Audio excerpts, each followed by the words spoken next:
The sun had barely crested the jagged horizon, casting long, trembling shadows across the cracked earth of Red Hollow. Dust swirled in lazy spirals, stirred by a stubborn wind that carried the scent of sagebrush and scorched timber. Caleb Mercer sat astride his weary chestnut horse Raven, his eyes fixed on the distant line of mesas that cut the sky like broken teeth. Every step of the horse stirred memories he could neither outrun nor forget. The open plains stretched endlessly, but to Caleb, each mile was a corridor lined with the ghosts of yesterday, friends lost to greed, vengeance, and the unrelenting cruelty of the frontier. He adjusted the brim of his hat, wincing as it pinched the scar above his right eye, a souvenir from a shootout in Denton Pass years before. That wound had been both a badge of survival and a reminder of failure. His fingers brushed the worn leather of his saddle horn, the only steady anchor in a life of chaos. "Damn you, old man," he muttered to himself, voice dry as the prairie wind. "You promised it'd be different." Red Hollow appeared suddenly, nestled like a stubborn jewel among the mesas. The town smelled of smoke and stale whiskey, the wooden planks of the sidewalks creaking under the first stirrings of morning life. Merchants opened shutters, and a few early risers tended to horses or swept the dust from doorways. Caleb dismounted, boots hitting the ground with a deliberate heaviness. Each step echoed in his mind, like the cadence of a life that had been lived at the edge of a blade. He had returned after years wandering the West, drawn by a letter that whispered of debts unpaid and promises broken. The saloon door groaned as he pushed it open, and the smell of whiskey, cigars, and sweat rolled over him like a tide. The piano player, a hunched man with more years than fingers, paused mid-tune. Eyes followed him, lingering with curiosity and wariness. Caleb nodded once stiffly, acknowledging recognition without greeting. The bartender, a stocky woman named Marlene, met his gaze. Her expression neutral, the corners of her mouth tight. "Back again, Mercer," she said, voice low, measured. No surprise, no welcome, just acknowledgement. He slid onto a stool, fingers tracing the circular gouges etched into the wood by decades of restless cowboys.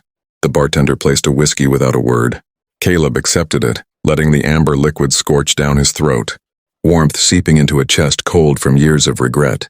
He closed his eyes briefly and thought of Silas and Jonah, companions who had ridden beside him through fire and blood. Both gone now, taken by ambushes, greed-driven brawls, and careless bullets.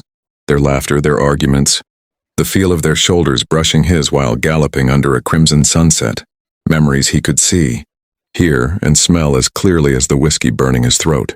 "Looking for trouble again, Mercer?" came a voice from the other end of the bar. He opened his eyes, meeting the sharp glare of a man named Calloway, whose teeth were as yellow as the desert sand and whose past misdeeds had crossed paths with Caleb more than once. A tense silence settled, the kind that stretched tight enough to snap. Caleb set down his glass, voice steady but edged with memory. "Ain't trouble I'm looking for. Just reckon it finds me." Calloway smirked, a slow, calculated twist of a man who knew every way to hurt and humiliate. But Caleb wasn't the same man he had been years ago, and the wind outside still carried the faint echo of his companion's laughter. Somewhere, he thought, they were riding with him, guiding, warning, whispering, ghosts of yesterday who refused to let him falter. Outside, the plains beckoned, vast and indifferent, a reminder that life had more trails yet to ride, more reckonings waiting. He took another sip, eyes narrowing toward the horizon visible through the dusty window. Each shadow, each ridge, each crest of wind-blown dust was a challenge and a memory. Caleb Mercer had returned not just to Red Hollow, but to himself. To the crossroads of honor and survival, past regrets and future choices. And somewhere in the quiet clatter of the saloon, the ghosts of yesterday watched. Patient, silent, waiting for him to decide what kind of man he would be today. The night fell like a heavy velvet curtain over Red Hollow, and the wind carried with it the cries of coyotes and the distant clang of a blacksmith ass hammer. Caleb Mercer left the saloon, his boots crunching over the gritty dirt streets, his hat pulled low against the chill. Shadows stretched long across shuttered storefronts, the gas lamps flickering weakly against the encroaching darkness. He paused at the edge of town, hand resting on the grip of his Colt, feeling the familiar weight of a life built on caution and consequence. The open prairie beyond whispered promises of freedom but demanded reckoning, and Caleb had learned the hard way that ghosts never let a man ride unchallenged. He rode toward the mesa ridge where he and Silas had once made camp, the horizon bleeding shades of deep orange and bruised purple. The memory of that night pressed against him with almost tangible weight. laughter around the fire, the clink of tin cups, Silas arguing about superstition, Jonah silently whittling away hours of tension. Caleb's chest tightened. Those men had been more than companions, they had been family. And in the blink of a bullet, they had been gone, leaving him with nothing but echoes and guilt. He shook his head, trying to chase away the heaviness that threatened to anchor him to the past. The prairie night was deceptively serene. Grasses swayed like gentle waves, the stars sharp and indifferent above. Every rustle carried the tension of unseen predators, and every distant owl call seemed to mock the fragility of life. Caleb dismounted to stretch his legs, resting his back against the saddle horn, and lit a small fire. The flames danced, illuminating the rough contours of his weathered face and the deep lines carved by years of hardship. The smell of smoke mixed with sagebrush, grounding him in a reality that was neither forgiving nor kind. He thought of the town, of Cowboy, of debts unsettled. The past was a relentless companion, and tonight it pressed hard. "You're carrying too much with you, Mercer," he whispered to himself, almost as if Silas or Jonah could hear him. His voice was low, hoarse from wind and whiskey, yet it held the brittle edge of self-reproach. He poured a little whiskey over the fire, the flames hissing and spitting sparks, and in that simple act he felt a connection to the men who had shared this land with him. He had survived, yes, but survival had a bitter aftertaste when the companions you loved didn't. Suddenly, the crunch of hooves on dry brush broke the night's quiet. Caleb's hand went to his Colt instinctively, but the figure that emerged was a young rider, no older than 16, eyes wide with fear and determination. "Mr. Mercer?" the boy called, voice trembling. They took my pa, the Calloway boys." The name made Caleb's jaw tighten. Calloway's reach had long fingers, his vendettas long memory. He gestured for the boy to approach. "Tell me everything," Caleb said, voice measured, controlled. Every instinct in him screamed caution, but something about the boy's desperation reminded him of what he had once been, a kid with a horse and a stubborn sense of justice. As the boy spoke, the firelight flickered across Caleb's face, highlighting the deep scar over his eye, the lines of sleepless nights and heavy decisions. The memory of Silas and Jonah's laughter, now tinged with sorrow, pressed again on his chest. Caleb realized he was being called not only to face Calloway's cruelty, but also to confront the man he had become. Wary, hardened, carrying the weight of too many ghosts. Every decision from here would carve a path, one of revenge, justice, or redemption, and the prairie, vast and indifferent, would bear witness. By the time the story ended, Caleb had mounted again, the boy clinging behind him, and the stars watched silently.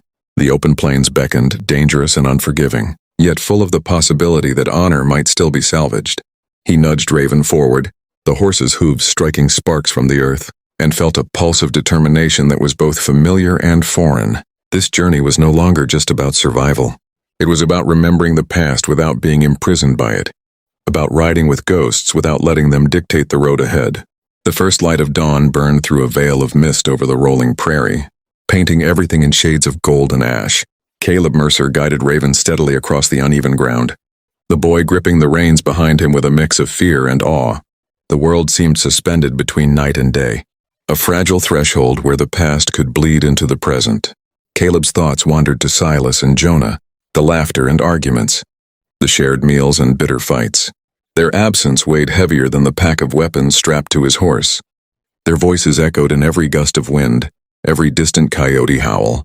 He knew that confronting Calloway meant confronting himself, the man he had become after years of riding alone, haunted by the shadows of those he had loved and lost. Red Hollow was shrinking behind them, swallowed by the morning haze, but its memory lingered in the scent of smoke, dust, and stale whiskey. The boy stirred nervously, mumbling questions about the Calloway gang's hideout, their numbers, and the danger ahead. Caleb did not answer immediately. Silence hung between them, heavy yet protective. He remembered the lessons learned under the harsh sun and merciless skies. Patience, observation, and the bitter truth that the frontier had no mercy for the reckless or unprepared. He spoke at last, voice low, steady. "Courage ain't the absence of fear, son. It's what you do with it when it gnaws at your gut." The boy swallowed hard, nodding, but Caleb could see the tremor of doubt in his hands. Hours passed, the plains stretching endlessly, dotted with gnarled junipers and scrub brush. Caleb scanned the ridges ahead, calculating, reading the land as he had done countless times before. The ghosts of yesterday whispered from every ridge and shadow, warnings and memories intertwined. He thought of the night Silas had been shot, of Jonah's final words, and of the oath he had made to never let vengeance blind him completely. Yet here he was, riding into danger led by the boy's desperate plea, a man divided between honor and survival, between memory and the pressing reality of blood debts. By mid-afternoon they spotted movement, a cloud of dust rising from a canyon entrance. Caleb slowed, signaling the boy to remain silent. He crouched low in the saddle, eyes narrowing against the glare of the sun.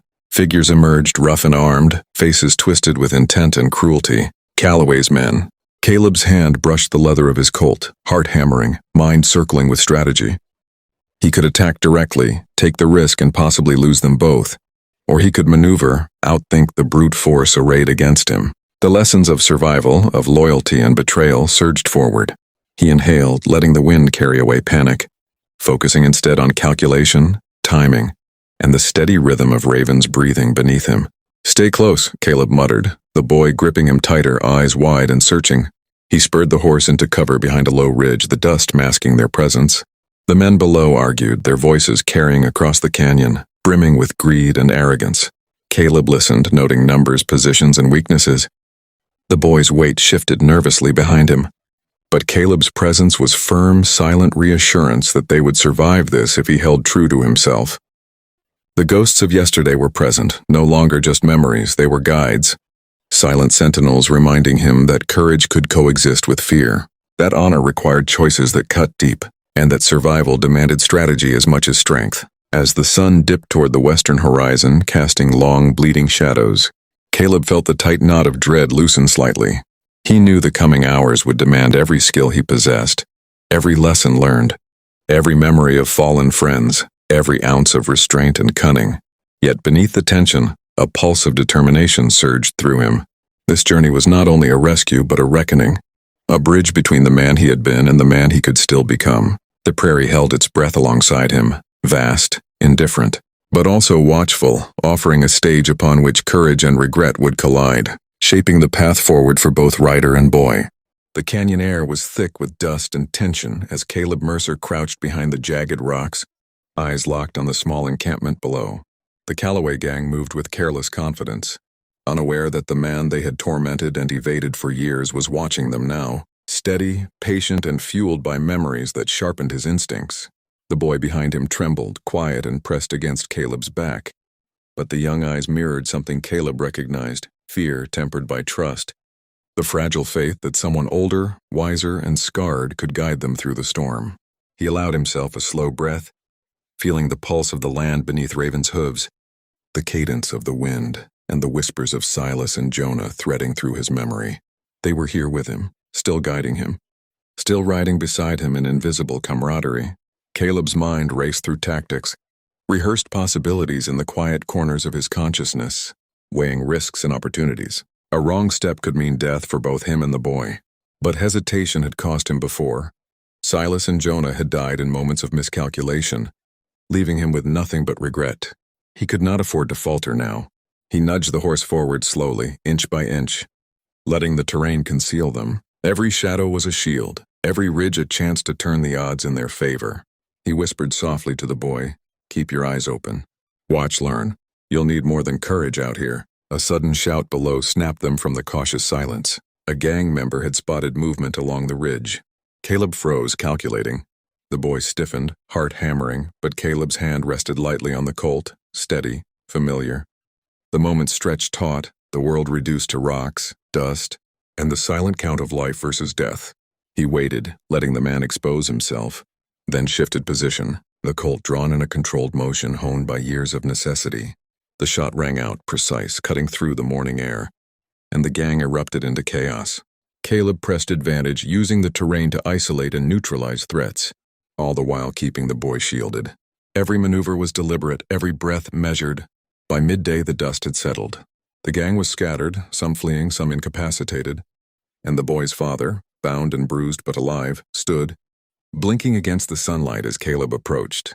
Relief surged through the boy, gratitude mingling with awe, and Caleb allowed himself a fleeting smile, though it was tempered by the weight of memory. They were alive, yes, but the frontier had taken more than it had given.